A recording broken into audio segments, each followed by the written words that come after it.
you. Okay, this is my last question, and then we will open it up. Okay, so we've talked a little bit about the post-colonial nature of what we're dealing with. Now, what imperialism did, this is what I teach at Stanford, right? Imperialism was about producing a certain kind of modern subject, political subject, turning Indians into some kind of subject, right? And the modern subject is supposed to be an individual with a very clean and clear, coherent, self-contained sense of selfhood and identity. I am blank, fill in the blank, right? And you're supposed to be internally coherent. There should be no inconsistency in what you are. You can't be more than one thing, as you were saying. But in this book, you're giving us access to a different way of being. It's Punjabi, but it's wider than that also. And a lot of it comes through in this kind of spiritual, poetic tradition that emphasizes a duality. So it's not individual, it's internally split, or a kind of a self that's not coherent, but that's divided. And I think that culturally is still with us, right? That's why Urdu Academy exists and people are still interested in this poetry. But can you say more about the importance of preserving that way of being versus the kind of liberal, the subject of liberalism? When I'm saying liberal, I'm not meaning capital L, it's the small l, the liberal subject, the John Stuart Mill kind of liberal subject, which is the internally coherent one. I am a blank, usually some kind of national citizen. So what are the possibilities for preserving that other way of being that is split, that can commune in different ways, that's about partnership and other kinds of ways of being? I think Abdul Ghaffar Khan actually sums it up in a beautiful manner. So for those of you who are not familiar with his history, Abdul Ghaffar Khan is known as Sarhadi Gandhi, and he opposed the partition. So he was in Peshawar, Charsada actually, KPK, eventually what became Pakistan, and he opposed partition. He was aligned with Congress, and of course the Muslim League did not really love him when partition happened, but of course he eventually accepted partition in Pakistan, and he sums it up in a beautiful line, and he says that I've been a Pakhtun for the past 3,000 years, I've been a Muslim since the past 1,400 years, and I've been a Pakistani since the past 3 months or 4 months. And he talks about how it is all right to have these three identities, and they're all part of me.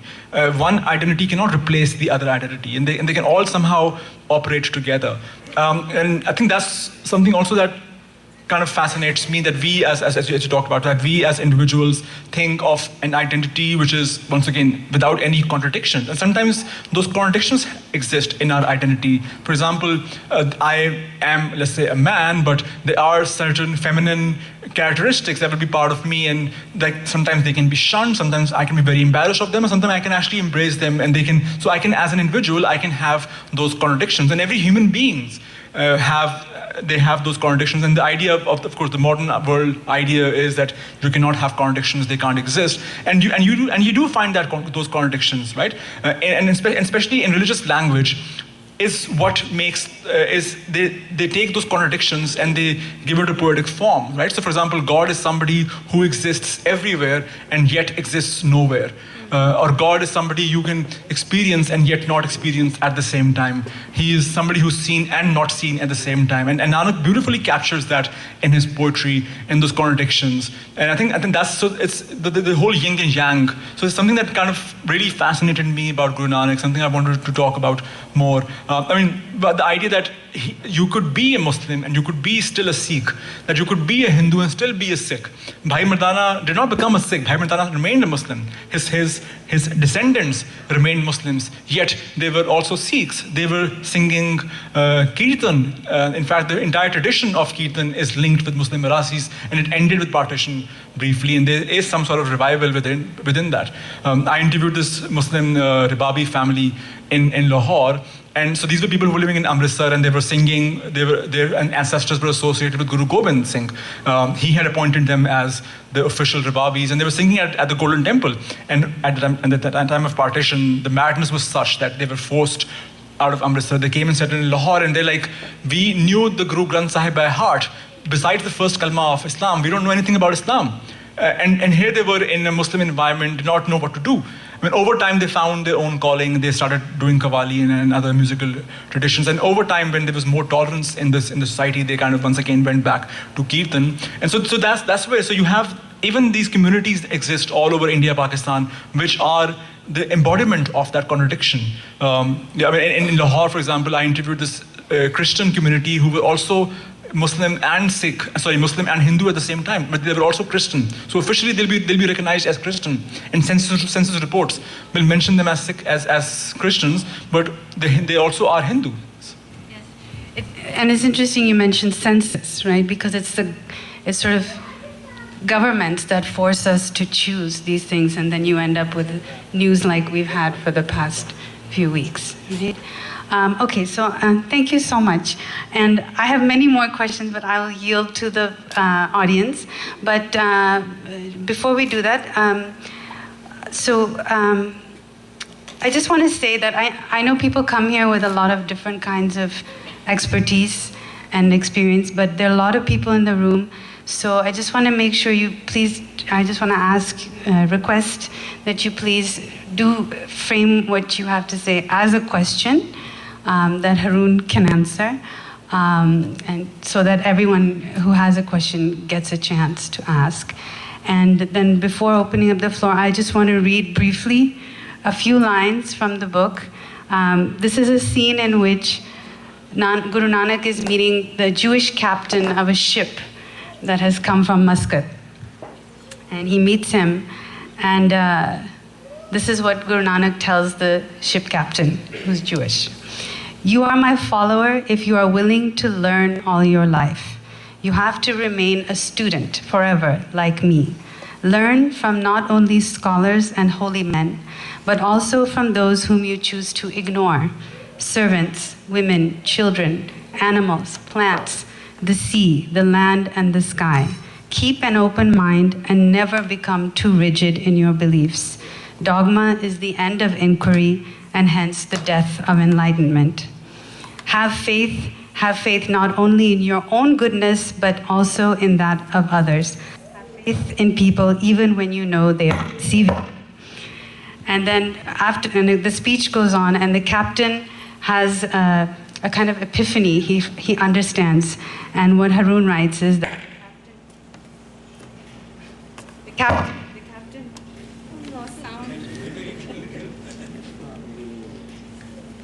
I'll just talk loudly. Can you hear me? The captain realizes that his hatred for all the people who had wronged him over the years was unnecessary. He knew now that all of them had their own baggage that they carried, and their immediate reaction was not a result of just one event, but an entire historical process. So please, let's now open the floor to questions, and in that spirit of inquiry and always being a student, let's keep that in mind as we ask questions. Thank you. So I know I have one question here somebody has sent up, but I'll let you ask it in your own words. I don't want to read it for you. And just speak as loudly as you can.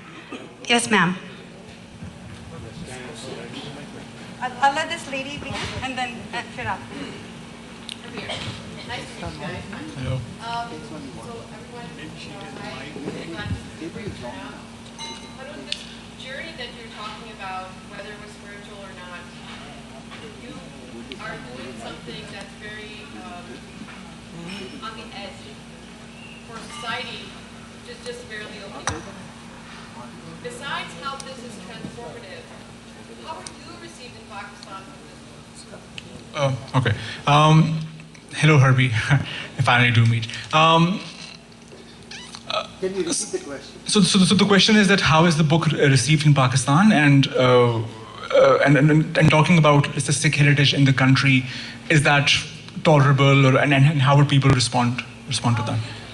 Yeah, I think out of all my books, Walking with Nanak has been has received the best reception in the country as well.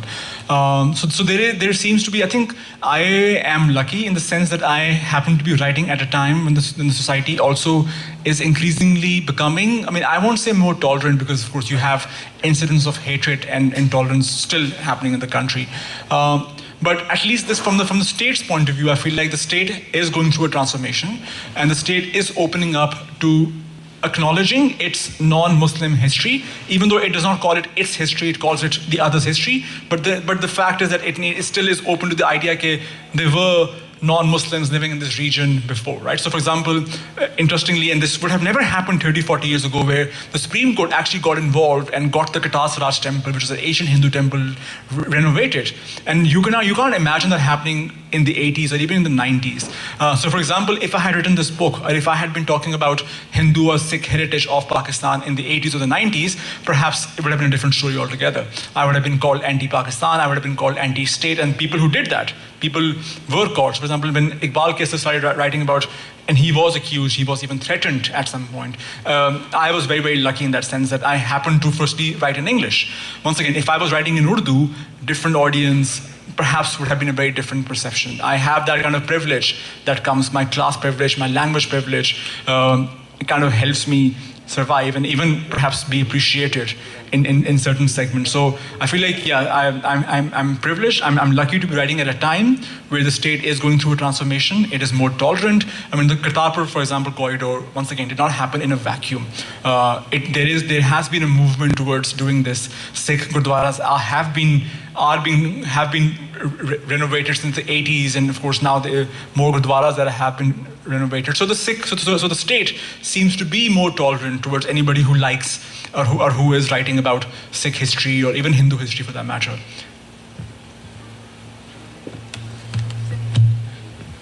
जनाबे हरून खालिद साहब और मोहतरमा ज़कारिया, आप मेरे लिए नए नहीं हैं।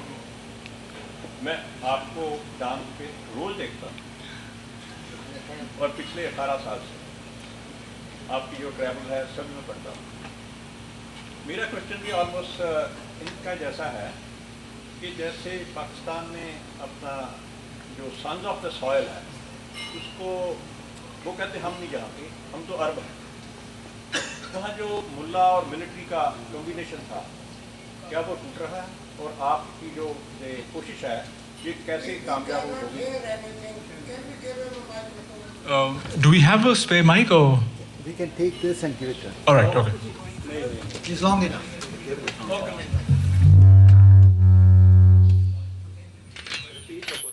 ओके। हरून खालिद साहब और मोहतरमा ज़कारिया, आप मेरे लिए नए नहीं हैं। आपको मैं रोज़ डाउन पे देखता हूँ और तकरीबन आपकी सारी राइटिंग पढ़ी है मैंने, और आपकी जो बुक है लाहौर, वो भी मैं बाय की है मैंने।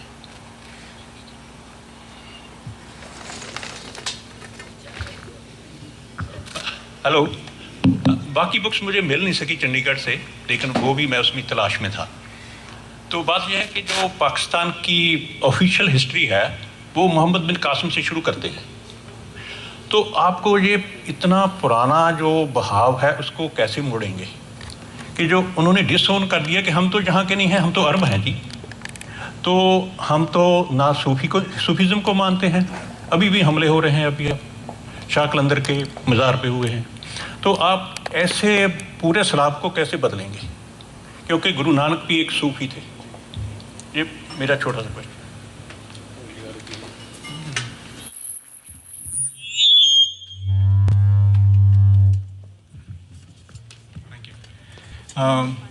Hello, sir. Well, thank you for reading all my articles and Anam's articles, and thank you for that question. I think you're absolutely right. So unfortunately, what has also happened in the India-Pakistani context is that history has been divided and heroes have been divided. So India's villains is our heroes and vice versa. Mahmud Ghaznavi is our hero and Muhammad bin Qasim is our hero, and now there's the Mughals are our heroes. Within the Mughals, Aurangzeb is our hero and Akbar not so much, whereas in India is the other way around. And of course, it seems like things are getting much, much worse. Well, firstly, my question, to the people of Pakistan or to the state would be that, firstly, why do we need to search for heroes in kings and kings and these statesmen, the idea that Mahmud Ghaznavi, for example, killed as many Muslims as he perhaps must have killed Hindus, and so did so did Babur, or so did Akbar, and so did Aurangzeb. So the idea is that ordinary people had no association with a ruler. A ruler was a ruler, irrespective of religion. So our heroes, for example, the fact that you're absolutely right. Like, for example, today.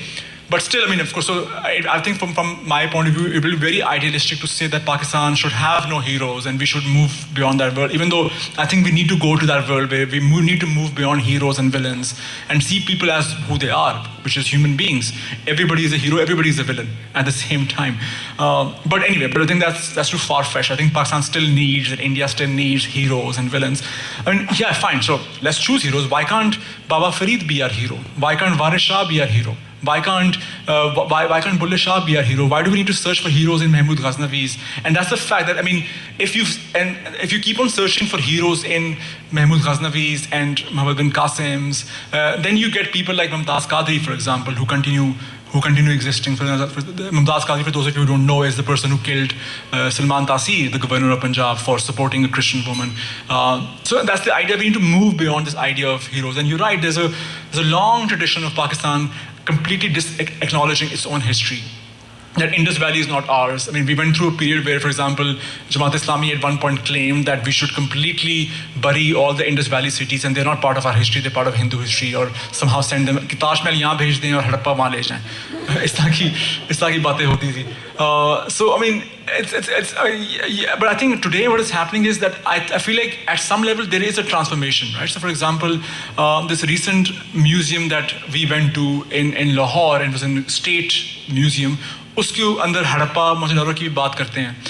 उसको बड़े interestingly उसको Indian history नहीं कहते, उसको Pakistani history कहते हैं. वो काफ़ी एक इंटरेस्टिंग टर्म था कि मुझे वो भी बड़ी इंटरेस्टिंग पॉलिटिक्स है कि इंडिया क्या है, पाकिस्तान क्या है, जो आज का इंडिया है क्या वो एक्चुअली हिस्टोरिकल इंडिया भी है या नहीं. So these are also questions that one needs to ask. But anyway, so I think there is some acknowledgement of Indus Valley civilization. फिर होता ये है कि Indus Valley की हम बात कर लेते हैं, हम बुद्धा की भी बात कर लेते हैं, हम जैन हिस्ट्री की बात कर लेते हैं, हिंदू हिस्ट्री बिल्कुल गायब हो जाती है. So I feel like the state has come to a point where it can talk about certain non-Muslim history, but non-Muslim के अंदर भी हम particular बात कर सकते हैं. अभी भी सिख हिस्ट्री की भी बात करते हैं, रंजीत सिंह की भी बात होती है, और शायद उतने बुरे अल्फाज में नहीं होती जितनी पहले के ज़माने में होती थी. So it's also transformed, but we still haven't acknowledged Hindu history at all. Even though I don't like the term Hindu history, I think it still reflects a very similar idea. I think Hindu history is Sikh history नहीं होती. His history is more interlinked than we think it is. Ranjit Singh is not Sikh history. Ranjit Singh is Lahore's history.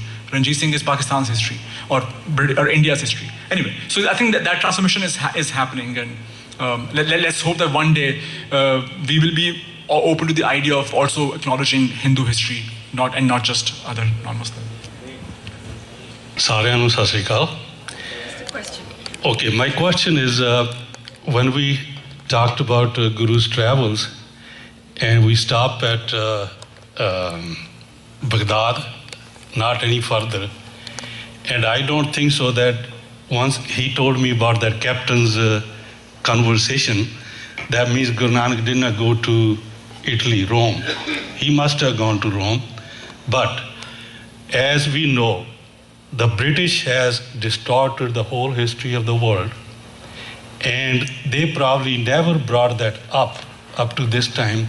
Recently, there was in the paper that one of our Jathedar went to Vatican and they made some statements. But I want to bring to what I read about the whole. Okay, all right. So my question is that he did answer a little bit, but today the problem is all the governments, whether here, over there, or in India, they are not for the people. They want to stay in power one way or another. But I think this guy is doing a very good job that we can be together on the inside and outside. So that's my question. Thank you. I don't think that's a question, but thank you so much for that wonderful comment. Is there anybody else who would like to question? Okay, so. Yeah, and because I think there'll be many questions, just please try to frame your question when you come. Thank you. You.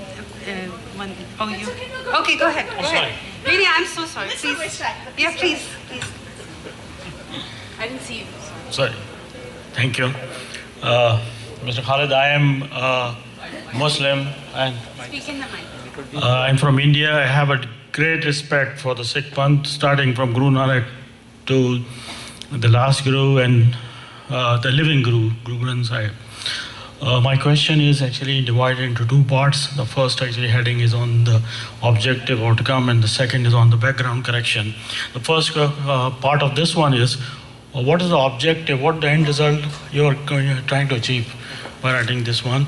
And my second question is this. If you look up actually, how can I gain the trust of my Sikh brothers as a Muslim when the history is actually shows about such deep conflicts of killing of those gurus by the Muslim kings? How can actually this one, and like assuming if Guru Nanak ji is alive today, how actually we'll do that actually, and what guidance we can get it from the living Guru to fill up this one, and how can I gain up the trust? Thank you very much. Yeah, I think it's a great question, and I would love to answer that. I think there's a very deep organic connection between the Muslim community in India and the Sikhs. I mean, for example, once again, when you talk about Guru Nanak, how can you talk about Guru Nanak without talking about Baba Farid? In every Sikh Gurdwara, you will find a picture of Baba Farid. And Baba Farid was a practicing Muslim. Once again, you talk about Guru Arjan, you talk about Mian Mir. Right? For example, you talk about Guru Har Rai, you talk about Dara Shikoh. So there has been a huge history of borrowing. Unfortunately, what happened was that at the time of partition, and of course even after, the only focus or the only thing that we talk about when we talk, even for example, Bhai Mardana, who still remained a Muslim at the time of his death, and Guru Nanak. So there is a very, very deep and strong connection between the Muslim community of South Asia and the Sikh community that developed. I mean, and unfortunately what happened, of course, and the Mughal history is also there, right? So you cannot deny the fact that Guru Arjan was assassinated, executed on the orders of Emperor Jahangir, and Guru Tegh Bahadur was killed on the orders of Aurangzeb. But once again, I think I kind of mentioned this earlier as well, that Emperor Jahangir does not represent me today. I am a Muslim of South Asia. He's not, I mean, he was a king, and he was a king like any other king. I mean, kings don't have religions. Those ideas are very, very flawed. Kings their only religion is power. And if they have to kill a Sikh or a Muslim, I mean, Jahangir, I mean, there's stories of how, I think it was either Jahangir who persecuted, or I think, I'm not sure, my history is not that strong, I guess. But the idea that you will find histories of Muslims persecuting of Muslim kings persecuting Muslim subjects as well to stay in power. So those traditions have remained alive. It's just that, so why do we need to focus on the Mughal-Sikh conflict? Why can't we talk about the Mian Mirs and Baba Farids and Dara Shikohs, of course? So the idea is that we need to. There is a deep connection that needs to be addressed. Mughals don't represent Muslims; they represent something very different. Oh, sorry. There's also one more part of the question, I know. So what's the agenda? I think the only agenda was that I wanted to write a book that I wanted to read 10 years ago that I couldn't find. One book perhaps that could encapsulate or tell me really as a Pakistani Muslim who Guru Nanak was and who were all the other Sikh Gurus.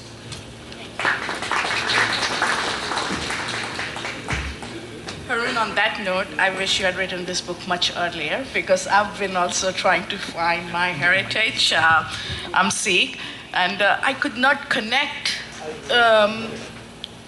I've been struggling to find the history where I can connect, and thank you. Your book, which you wrote, really connected me, and humanizing and making that. For those who have not read, I would like to just quickly, it's an infomercial for the book, please do read it. I was so inspired. I took my 80-year-old parents. One question. All right, I'll go to the question directly. And you heard my question. My question is that in book you talk about Wali Kandhari episode there, Panja Sahib, where the myth is that Guru Nanak Dev Ji stopped the rock with the hand, And the question I have is, you write it differently, that the village crazy guy did the handprint and then he sold it to the one. And whereas the Sikhs, educated Sikhs, when I converse with them and I ask them, what do you think, which is the true story? And they give me a third version of it, saying that no, in those days people would leave their prints. They would, somebody, wise man prints would be left with, they will take their handprints and put it there. So I just want to know what your research, question is, what your research was behind that to come up with that story. Thank you. So the Gurdwara Panchayat Sahib at Hasranabad is a very, very important part of Guru Nanak's story. In fact, so you have to, in order to understand the history of the Gurdwara, you have to understand there's a long history of borrowing and sharing between different religious communities of India.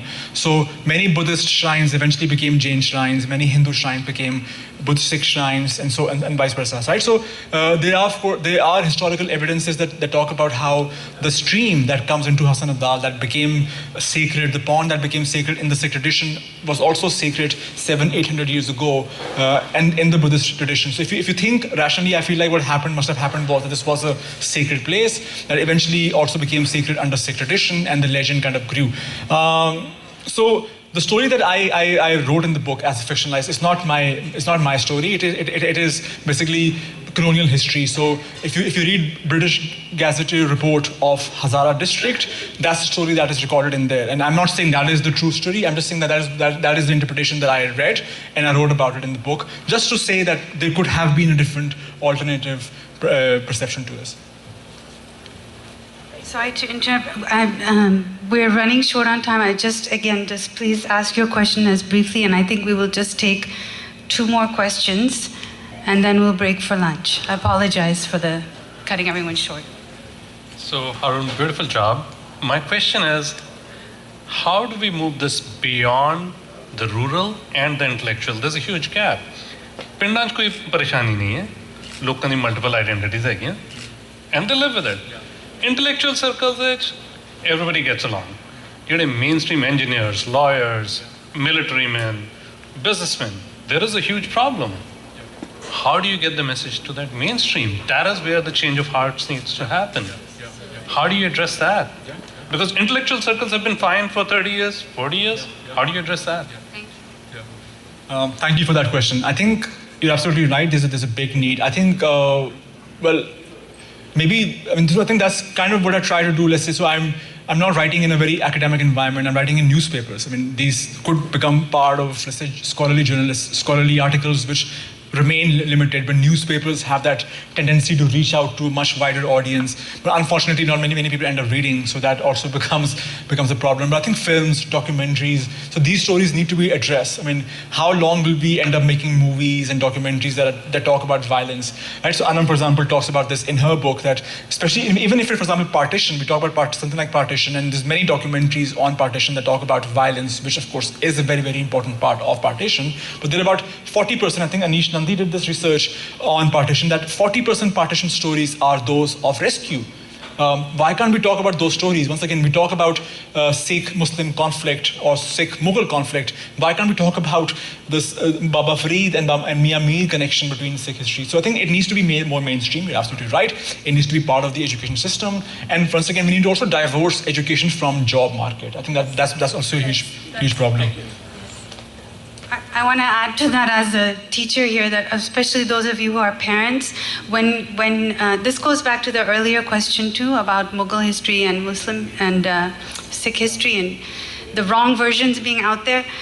When we tell our kids that the only thing that matters is learning computer science, coding, and that nothing else has value, they don't become readers of things like this. So that has to be part of the culture, to waste time communing with the dead and the gone and the lost, right? So encourage an interest in the humanities in your children, in your grandchildren. Last question, please, thank you. I think there's 2 people standing. Just kind of... Well, Tashie, okay. I don't know. Where's Tashie? We can do it maybe after. Very quick question. All right, okay, sure. Why don't we ask both the questions and then you answer them? Oh, I'll be very quick. I was surprised you said you couldn't find a book on Sikhism in Pakistan. I went to Pakistan and my host had a college graduate daughter. She had never seen a Sikh. I said, why you do not even know about it? She says, in college and universities, we can't learn about other religion. Religion reconciliation occurs only if there's an education about others. Yeah. I'm glad you wrote this book. I hope they'll put a library there. Yeah. Okay, thank you. Thank you.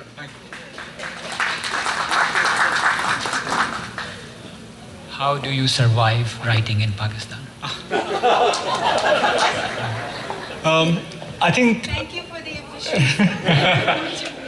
I think I mentioned this earlier that I'm very aware of the privilege that I have writing as, let's say, a man and writing in English. I know, I mean, there are, for example, some trolls or sometimes that I'm attacked, and of course, Anam also writes. And then you can almost see a gendered aspect to, for example, how people criticize her and how people criticize me. For me, it'll be very direct. Ki aapne history nahi padhi, aapko pata nahi hai. Anam ki bari, it'll be very direct gender attack. Or you don't like. So I mean, she'll perhaps talk about that later. But the idea is that I think I feel like the society has become more tolerant to talk about. There is a segment, at least in the English-speaking media. So, for example, if you read Dawn, a lot of your perceptions of what Pakistan is and how oppressive the society is. I mean, it is very oppressive in many ways, still is. I'm not going to present. I'm not a brand ambassador of the country here, but the idea that it is transforming, and there is a space to talk about these things. I think, appreciated in Pakistan as well. I've given many lectures. I do launch all my books there, and I don't think I've, besides like 1 or 2 comments perhaps on Facebook. I mean, I think perhaps how I survive is that I don't follow Twitter or Facebook that much, so I don't read the comments a lot. I used to earlier, which really make me upset, but now I just don't engage, and I'm happy in my own little bubble, and perhaps that's how I survive, I guess. Yeah. Thank you so much, everybody, for coming. Yes, please thank Haroon Khalid so much for your time and for this beautiful book. And I'm very sorry for cutting people short, and please continue the conversation over lunch. Thank you so much.